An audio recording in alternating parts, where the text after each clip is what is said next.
કેવી રીતે જે રોજ આક્ષેપો થાય છે, રોજ સભાઓ થાય છે, તમને ભાજપની બી ટીમ ગણાવવામાં આવે છે અને જે રીતે ગોપાલ ઇટાલિયા અહીં જે રીતે પ્રચાર પ્રસાર અને જે રીતે એને લોકોનું મળી રહ્યું છે, આવકારો મળી રહ્યો છે, એને કેવી રીતે ગોપાલ ઇટાલિયાને કેવી રીતે તમે જોવો છો? કિશનભાઈ કોંગ્રેસને બી ટીમ ક્યાં આધારે ગણો છો? હું થોડો ગણું છું.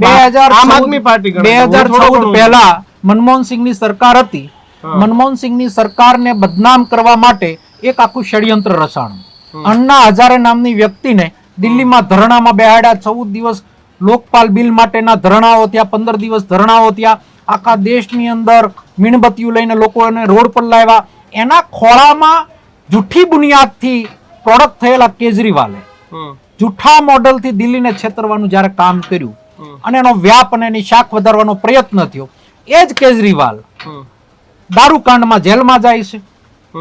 દારૂકાંડમાંથી જેલમાંથી જ્યારે બહાર આવે છે તો બહાર શું કામ આવે છે? હરિયાણામાં ખેડૂતલક્ષી સરકાર કોંગ્રેસની બનતી હતી.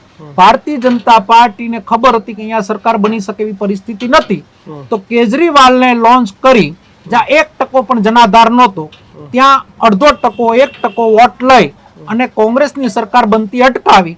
તો બી ટીમ આમ આદમી પાર્ટી ગણી શકો છો યા 125 વર્ષ જૂની કોંગ્રેસ પાર્ટીને ગણો છો, એ મને સમજાતું નથી. એક ભારતીય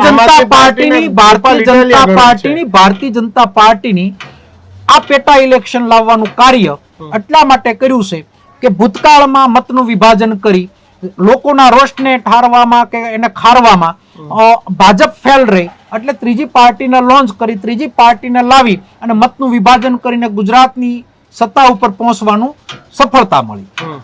અત્યારે ગોપાલ ઇટાલિયાની ધાર કાઢી, ગોપાલ ઇટાલિયાને અહીંયા તમે સમજી લો મતદારોને આખી એક ડિઝાઇન પ્રમાણે ગુમરાહ કરી ગોપાલ ઇટાલિયાને ભારતીય જનતા પાર્ટીની બી ટીમ તરીકે ડેવલપ કરી અને ફરી વખત ગુજરાતમાં મતનું વિભાજન થાય એનું એક દૂરોગામી પ્રયત્ન ભારતીય જનતા પાર્ટીના છે.